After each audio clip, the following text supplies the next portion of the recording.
Hey guys, welcome to me psychology. I hope आप सब अच्छे होंगे। आज हम करेंगे काउंसलिंग इंटरव्यू का प्रैक्टिकल, राइट। तो सबसे पहले इसमें हम लिखेंगे इंट्रोडक्शन क्या होता है। ठीक, सबसे पहले हम बताएंगे काउंसलिंग इंटरव्यू क्या होता है, टाइप्स ऑफ काउंसलिंग इंटरव्यू क्या होता है। ठीक है, दो टाइप के इंटरव्यू होते हैं, स्ट्रक्चर एंड अनस्ट्रक्चर। फिर qualities of an effective counselling interviews. ठीक, 3 स्टेजेस होते हैं काउंसलिंग इंटरव्यू के, ये सारी चीज़ें आप बताएंगे। अब इसमें हम क्या करेंगे, हम इसमें 2 केस स्टडी लेंगे जो बहुत ज़्यादा सीवियर, जिसको बहुत ज़्यादा एंजाइटी हो या स्ट्रेस हो या किसी चीज़ का फोबिया हो, मतलब सीवियर हमको 2 केस स्टडी लेना है एंड देन उसको आपको लिखना है। तो सपोज़ मेरा जो सब्जेक्ट था उसका मैंने एक केस लिया है। सबसे पहले हम इसमें लिखेंगे सोशो डेमोग्राफिक डेटा, कि जो भी आपका सब्जेक्ट है उसका नाम क्या है, एज क्या है, जेंडर, एजुकेशन, ये सारी चीज़ें आप लिखेंगे जो भी सोशो डेमोग्राफिक डेटा में आप देख रहे हैं। ठीक, उसके बाद आता है हिस्ट्री ऑफ प्रेजेंट इलनेस। ठीक, कि उसका जो प्रेजेंट इलनेस है, अभी उसको क्या प्रॉब्लम है। ठीक, वो सारी चीज़ें आप लोग लिखेंगे, उससे पूछकर आप उससे बात करेंगे, फिर वो आपको बताएगा। ठीक, तो ये सारी चीज़ें आप लिखेंगे। फिर उसकी चीफ़ कंप्लेंट क्या है वो लिखेंगे, उसकी नेगेटिव हिस्ट्री क्या है। ठीक है, उसको मतलब कि नेगेटिव हिस्ट्री में लिखेंगे कि उसको किसी चीज़ का एडिक्शन तो नहीं है, उसको सुसाइडल थॉट्स तो नहीं आते हैं, वो मतलब ड्रग्स वगैरह तो नहीं लेता है। तो ये सारी चीज़ें आप नेगेटिव हिस्ट्री में लिखेंगे।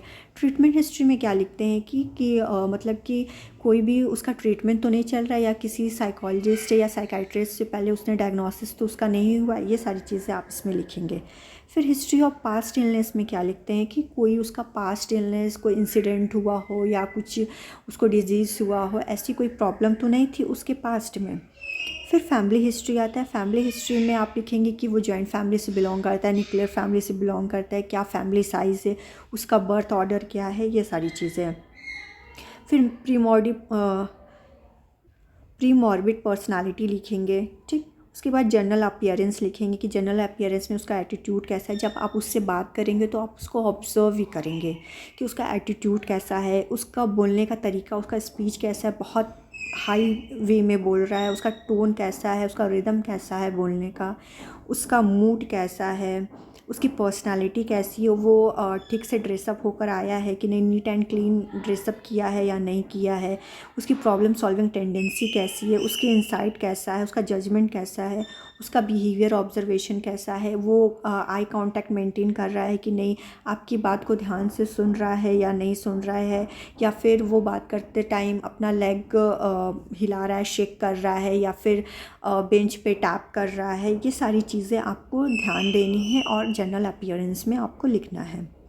फिर उसको बाद आप क्या करेंगे, इसको कंक्लूड कर देंगे। लास्ट में कंक्लूजन, जो भी आपने उस सब्जेक्ट से जो भी आपने इंटरव्यू लिया है उसको कंक्लूड करके आप शॉर्ट फॉर्म में यहाँ पे कंक्लूजन लिख देंगे। फिर सेम केस 2 में भी आपको सेम वही करना है।